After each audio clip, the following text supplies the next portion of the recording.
Oh Lord,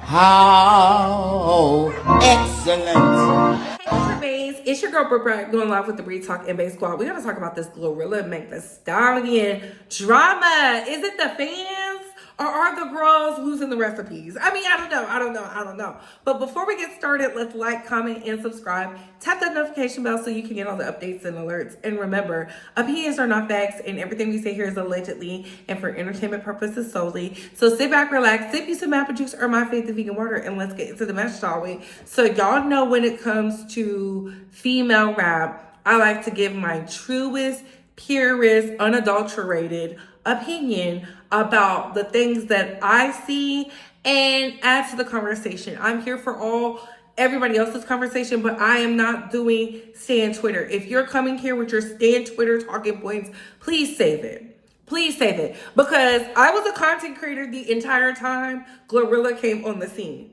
So let's just start there. To include Megan Thee Stallion. That being said, I feel like if we're gonna be honest, that GloRilla doesn't care for Megan Thee Stallion, and that's fine. But I feel like Megan Thee Stallion was pure with GloRilla. I don't feel like there was any malice there. I don't feel like there was anything she could gain, because at the time, GloRilla did not have her album yet. Glorious did not drop yet. And when it did drop, Megan Thee Stallion was still supporting her. They were only off by like 5K. Y'all are making it seem, and I'm talking about Stan Twitter, are making it seem like GloRilla did 1 million sales the first week and Megan Thee Stallion only did 60. Make it make sense. I don't understand. Y'all love to call the girls a flop, but y'all never identify what a true flop is. And I'm not buying and I'm not subscribing. Outline what a flop is first, and then we can start having a conversation. Because I'm like, if Megan Thee Stallion is a flop, then baby, what is the rest of the girls? Okay, they're not the topic of discussion at the time, but let's really start thinking about those things. Okay. As far as GloRilla, do I feel like GloRilla is trying to destiny swap with Megan Thee Stallion? No, I just think she studied her. They were on tour together. I remember GloRilla said she wanted to be sexy. Remember JT ate her up on that part before she knocked JT between the washer and dryer, saying, oh, you can't even give sexy right. Isn't that funny? Someone who left their style to be another bitch style, telling you how to be sexy. Very weird, very strange, but I guess clone meets clone. Either way, I will say this. I love GloRilla's music. I think she makes hot music. I think Glorious is an amazing body of work. But for her to feed into the bullshit like she's been doing, and for her to be, I don't want to say male-centered, to be around toxic individuals who don't like Megan, it's very weird. It's coming across as she is weird. She's looking like a weirdo, because why are you hanging out with EJ King, the stylist, who's not even styling you that great, mama? As soon as Megan left him, her style has elevated, okay? Elevated. EJ King just wants to be on the scene, and you so goofy you don't even see the play right before your eyes. It's like, girl, so your Gotti gets to play in your face, and these people around you, like, wake up, get a grip. I'm not one to talk and badmouth people, but I just think it's weird. I'm so happy Megan Thee Stallion has not fed into it. She posted the picture of her and her man with their homes together. And that's how you shut a bitch up. Because at the end of the day, you came on my tour. You know what I'm saying? It's not like Megan went on GloRilla's tour. GloRilla is out here doing weird things. First, it was the Tory Lane situation. Then she was out there with Chris Brown. Then she's wearing the same type of aesthetic and style as Megan. It's like, okay. Now she's showing off her body and doing the poses. When we start doing that, it's not translating the way she thinks it is. And I think a lot of people forget how GloRilla came into the music business. Remember how she did Sweetie? Sweetie was out here heavily promoting FNF. It was supposed to be on the remix. It had a hot verse and we was living for it. And then all of a sudden GloRilla was like, she just didn't make the cut. And I was like, girl, what? I knew then. I said, I don't know. Mama got some ish with her. And that's fine, because let's not act like Meg Thee Stallion has not been an opportunist herself. But since she has healed, and I'm talking about after her mother passing away, after the whole Tory Lane situation, you can tell she does not move the same. She got rid of them squares up out of her circle. She started living better. She started eating better. She started getting bigger bags. She started winning. And I think a lot of people don't like Megan simply because she had the guts to put her perpetrator in a penitentiary system. I think a lot of y'all feel some type of way because she got rid of the users and the leeches. A lot of y'all are still taking care of losers and leeches in your life. So when you see a Megan, and you see a Megan out here, despite being called a whore, despite being called an opportunist, despite being said, called a flop, she's out here winning and people like her and she's getting the deals. Despite all the things y'all are saying, she's making all this money.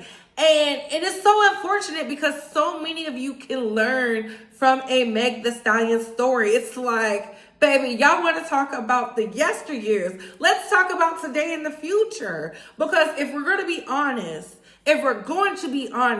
Megan Thee Stallion has already solidified herself for having staying power. She has staying power. Your words mean nothing. This is why I say you got to get up out of stan culture, because the overall perception of Megan, they like her. The people who don't like her tend to be girls who don't have the body she has, don't have the light that she has, don't walk in the same type of light. They just are nasty. I'm not saying you have to buy the music. I'm not saying you have to love a girl. None of that. I'm not saying none of that. I'm not even saying you have to buy into the program. What I'm saying is, if you don't like it, cool. But for y'all not to like it, y'all know every and anything about her. She literally breathes and you hoes lose your mind. And I'm happy she's standing up for herself, because when GloRilla reaches the point of her self-healing journey, because it's given insecurities, it's not given self-worth, it's given she does not like herself, hence from the multiple surgeries she has occurred over this small period of time. I'm not judging. I'm just saying we can see it. We can see it. Mama didn't change her nose. It's nothing wrong with that. She didn't change her teeth. She didn't got some titties, all in this small time frame. And I'm like, child, she don't know who she is yet. Can we really talk about it? GloRilla don't know who she is yet. Hence why when you see somebody like a Meg Thee Stallion who healed herself and was out there with the fans and is being her most purest, authentic self, because if you look at the past, when she was coming up, when she was in college, she was wearing the exact same things. She had her stomach out, legs out, ass out, titties out. She was talking about she liked men and women. So where is she jealous of GloRilla at? Because GloRilla don't even know who she is. She doesn't even know her identity. And this is so unfortunate, because GloRilla was hot. She was sexy when she had her Adidas on.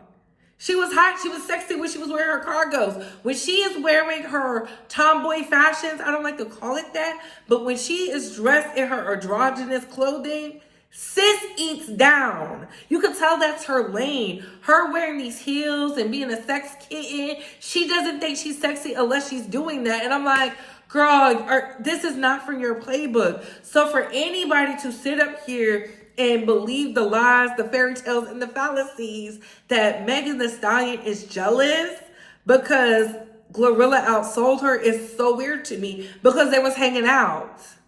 They were hanging out. They were taking pictures together. GloRilla moves weird. She was out here liking tweets. She was out here using songs from her alleged abuser. I don't want to be around a hoe that is out here promoting someone who caused me harm. Are y'all okay? Are y'all okay? And I just don't understand the Meg. So that's why I can see it for what it is, because I said before, check the records. Megan is an opportunist. She was very much using strategy, right? But it is what it is. That is the name of the game. Let's not act like the girls who were using Megan was doing it out the kindness of their heart. They wanted some of that new bitch clout. Like, let's call a thing a thing. I'm sick and tired of us coming up with the lies and, oh, it's this and it's that, when it's really not all that. When in reality, GloRilla's not being herself.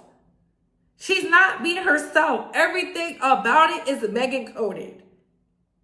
Everything. So how can somebody be, jealous of somebody who won't even be themselves? Just make it make sense for me. But what are your thoughts, Bae Squad? What are your opinions? I just wanted to give clarity to what I was saying in my live. Thank y'all for powering through. I know it was very hard. I don't know if it's the internet. I don't know if it's the building. I don't know if it's these walls. Y'all know. I don't know the infrastructure in Asia. Baby, that's not what I get paid to do. I get paid to tear down boxes. And on that note, comment down below. I gotta go. Bye, hoes.